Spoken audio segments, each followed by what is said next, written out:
ہر روز لوگوں کو معاف کر کے سویا کریں. پہلے تو اس طرح کا کوئی کام ہی نہ کریں. ایک شخص نے جملہ کہا تھا، لکھا تھا، کمال لکھا تھا. اس نے کہا تھا کبھی ایسا کوئی کام نہ کرنا کہ کوئی تمہاری وجہ سے جا کے رب کے سامنے رونا شروع کر دے. ایسا کوئی کام نہ کرنا کہ کوئی بندہ تمہاری شکایتیں اللہ رسول کو لگائے. اس طرح کا کبھی کام نہ کر کہ وہ تڑپ اٹھے اور کہے اب تمہارا شکوہ میں نے وہیں کرنا ہے.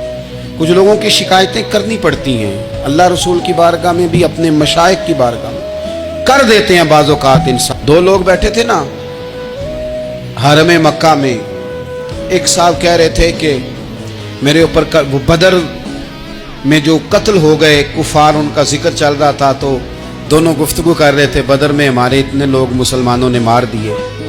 تو ایک ان میں کہنے لگے کہ اگر میرے اوپر قرض نہ ہوتا اور میرے چھوٹے چھوٹے بچے نہ ہوتے تو میں تو تلوار لے کے جاتا اور مدینہ شریف جا کے معاذ اللہ بدلہ لے آتا. دوسرا کہنے لگا میں دیتا ہوں نا تیرے بچوں کا خرچہ بھی اور میں تیرا قرضہ بھی اتارتا ہوں، تو جا. اس نے کہا پکی بات ہے. کہاں؟ اس نے خنجر تیار کیا، تلوار تیار کی، گھوڑے پہ بیٹھا، گلے میں وہ تلوار اس نے اپنے ڈالی اور مدینہ شریف آ گیا. اتفاق کی بات یہ کہ ملاقات حضرت عمر سے ہوئی. جناب عمر کہنے لگے مجھے تیری نیت ٹھیک نہیں لگتی. پکڑا کدھر آئے ہو؟ کہنے لگا میں تو بدر کے قیدیوں کے بارے میں بات کرنے آیا. فرمایا تلوار لے کے چل تجھے حضور کے پاس لے کے جاتا ہوں. نبی کریم کی بارگاہ میں لے گئے تو حضور فرمانے لگے کیسے آئے ہو؟ کہنے لگے جی میں تو بدر کے جو قیدی آپ کے پاس ہیں ان کی بات کرنے آیا تھا. تو حضور فرمانے لگے چل پھر باقی کی میں سناؤں.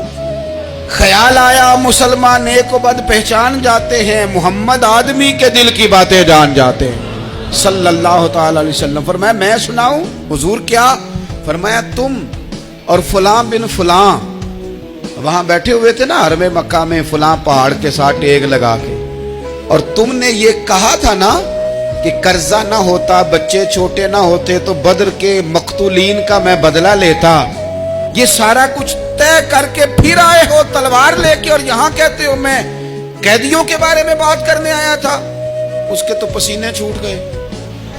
اس نے کہا اس کا تو سوائے اس کے اور میرے کسی کو نہیں پتا. اگر آپ کو پتا چل گیا ہے تو پھر آپ اللہ کے سچے رسول ہیں. حضور اب آپ کو پتا چل گیا ہے تو کیا کریں گے؟ تو حضور فرمانے لگے تو بتا نا تیرے ساتھ کیا کریں. اس نے کہا کہ میں نے سنا ہے آپ معاف بڑا کر دیتے ہیں. یعنی یہ گھر سے کوئی پیار کرنے نہیں آیا، پھولوں کا گلدستہ لے کے نہیں آیا، تلوار لے کے آیا، لیکن یہ میرے محبوب کا حوصلہ ہے. اس نے کہا معاف کر دے. تو حضور نے فرمایا جا میں نے معاف کیا. حضور نے معاف کیا. وہ کہتا حضور معاف کر رہے تھے اور رب میرے دل میں ایمان کو تازگی عطا فرما رہا تھا.